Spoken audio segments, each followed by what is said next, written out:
बड़ बड़ कन्स्ट्रक्शन प्रोजेक्टगुड़िक काहींकी एते देरी हुए एहार पछरे थिबा गोटे लुकायित काहाणीकू आजी आमे जानिबा आउ सेटा भी गोटे खास डॉक्यूमेंट माध्यमरे। सतरे एत्ते बड़ बड़ भित्तिभूमि प्रकल्प सबुबेले निर्धारित समयठारु पछरे काहींकी पड़ी जाए ए प्रश्नटा आम समस्तଙ୍କ मनकू आसे नुहे कि आजी चालंतु एहारी कारण खोजिबा। आउ जानती एहार उत्तर साधारणतः बहुत जटिल आउ टेक्निकल डॉक्यूमेंट भितरे लुचि रही थाए। तेबे आजी आमे सेमिति गोटे डॉक्यूमेंट को खोली देखिबा। एहार ना हेउची द हिंड्रेंस स्ट्रिप चार्ट। एइटा ही आमर मुख्य प्रमाण जहा प्रोजेक्ट डेरी हेबार असल कहानी कहिबा। तेबे आसंतु एही प्रकल्पर कोड को भांगिबा गोटे हाईवेर कहानी को केमिति पढ़ा जाए ताहा बुझिबा।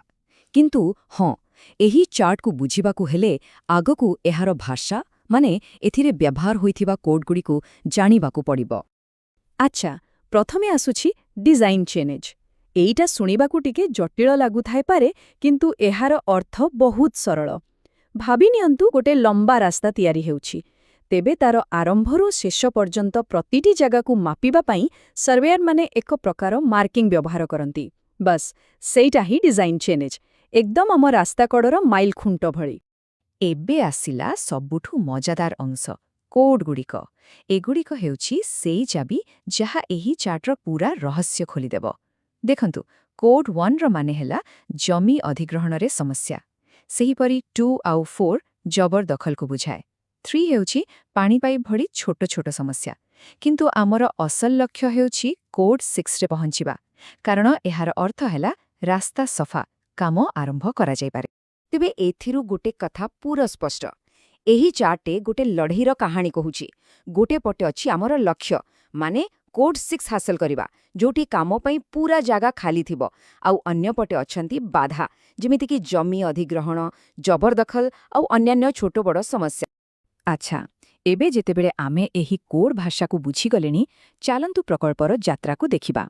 2018 रु 2020 एही 2 वर्षर कहानी को आमे 4टी मुख्य माइल खुंटी माध्यमरे बुझिबा। देखंतु एगुड़िक हेउची सेही 4टी मुख्य तारीख। डिसेंबर 2018 जेबे काम आरंभ हेला तापरे 3टी माइल खुंट। आसंतु आमर यात्रा डिसेंबर 2018 रु आरंभ करिबा। 2018 शेषरे जेतेबेले प्रकल्प पाई निजुक्ति तारीख घोषणा हेला सेतेबेलेर स्थिति बहुत सीधा सड़क थेला। चार्ट को देखिले लागुथेला जेमती पूरा प्रकल्पटा केवल गोटिए समस्यारे बंध होई रहिछि आउ सेटा हेउछि जमी अधिग्रहण। चार्टर प्राय सबु अंश कोड 1 रे भर्ती थिला। चालंतु एबे टिके आगकू जिबा। प्राय 6 मास परे जून 2019 रे प्रथम माइल खंड पाखरे पहुंचिबा बेलकू परिस्थिति टिके बदलिबा आरंभ होइथिला। 2019 मझी बेलकू किछि जमी अधिग्रहण काम सरीथिला किंतु एइठी गोटे नुआ कथा देखिबाकू मिलिला। जेमिथि गोटे समस्या टिके कमिबाकू लागिला आउ गोटे नुआ समस्या मुंड टेकिला। एबे चार्ट रे जबरदखलर चिन्ह देखा जिबाकू लागिला। एथिरु जणा पडुछि जे प्रोजेक्टर समस्या गुड़िक स्थिर न थाए समय सहित तार रूप बदली थाए।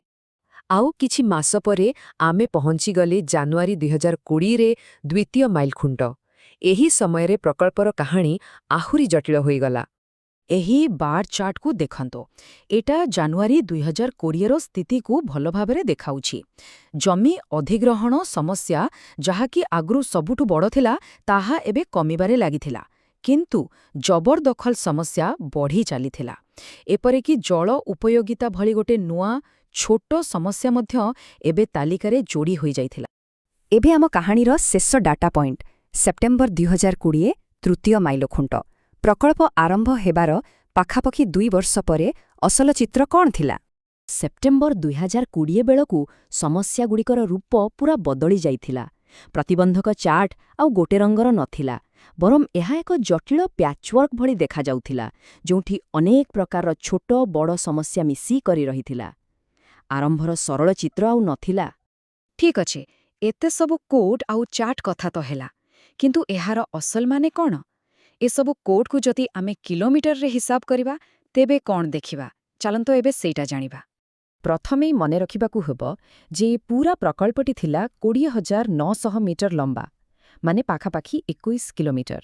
2 वर्ष बीती जिबा परे भी सेप्टेम्बर 2020 सुधा 5200 ମିଟର।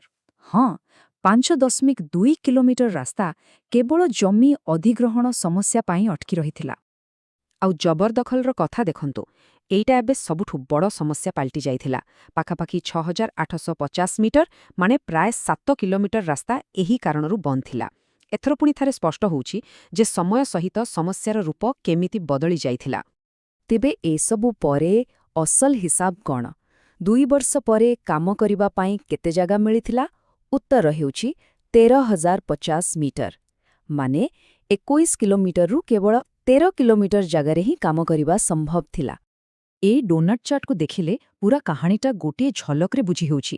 ନୀଳ ଅଂଶଟି ହେଉଛି କାମ ପାଇଁ ଉପଲବ୍ଧ ଜାଗା, ଆଉ ନାଲି ଅଂଶଟି ହେଉଛି ସମସ୍ୟାରେ ଫସି ରହିଥିବା ଜାଗା। ସ୍ପଷ୍ଟ ଦେଖାଯାଉଛି ଯେ ପ୍ରକଳ୍ପର ଗୋଟେ ବହୁତ ବଡ଼ ଭାଗ ଏବେ ବି ଅଟକି ରହିଥିଲା। ତେବେ ଏସବୁ ତଥ୍ୟ ଆଉ ବିଶ୍ଳେଷଣର ମହତ୍ତ୍ୱ କ'ଣ? ଏହି ହିଣ୍ଡ୍ରାନ୍ସ ଚାର୍ଟର ଅସଲ ଶକ୍ତି କେଉଁଠି ଲୁଚି ରହିଛି? କାହିଁକି ଏହି କାହାଣୀଟା ଏତେ ଗୁରୁତ୍ୱପୂର୍ଣ୍ଣ? କାରଣ ଏହି ଚାର୍ଟ କେବଳ ଗାର ଆଉ ସଂଖ୍ୟାର ଖେଳ ନୁହେଁ। ପ୍ରଥମତଃ, ଏହା ଗୋଟେ ବହୁତ ଜଟିଳ ସ୍ଥିତିକୁ ସରଳ, ଦେଖିହେବା ଭଳି କାହାଣୀରେ ବଦଳାଇ ଦିଏ। ଦ୍ୱିତୀୟରେ, ଏହା ପ୍ରୋଜେକ୍ଟ ମ୍ୟାନେଜମେଣ୍ଟ ଆଉ ଉତ୍ତରଦାୟିତ୍ୱ ପାଇଁ ଗୋଟେ ବଡ଼ ହତିଆର। ତୃତୀୟରେ, ଏହା ସଠିକ୍ ଭାବେ ଚିହ୍ନଟ କରେ ଯେ କେଉଁ ସମସ୍ୟା ଉପରେ ତୁରନ୍ତ ଧ୍ୟାନ ଦେବା ଦରକାର। ଆଉ ଶେଷରେ, ପ୍ରୋଜେକ୍ଟ ସହ ଜଡ଼ିତ ସମସ୍ତଙ୍କୁ ଗୋଟିଏ ଜାଗାରେ ଆଣି ପ୍ରକଳ୍ପର ଅସଲ ସ୍ଥିତି ବିଷୟରେ ଜଣାଏ। ଏସବୁ ଦେଖିବା ପରେ ମନରେ ଗୋଟେ ପ୍ରଶ୍ନ ଆସୁଛି। ଆମ ଦୁନିଆକୁ ଗଢ଼ୁଥିବା ଏହିସବୁ ତଥ୍ୟ ଭିତରେ ଆହୁରି କେତେ ଯେ ଗୁରୁତ୍ୱପୂର୍ଣ୍ଣ କାହାଣୀ ଲୁଚି ରହିଛି, ଯାହା ଆମ ସାମ୍ନାକୁ କେବେ ଆସେନି।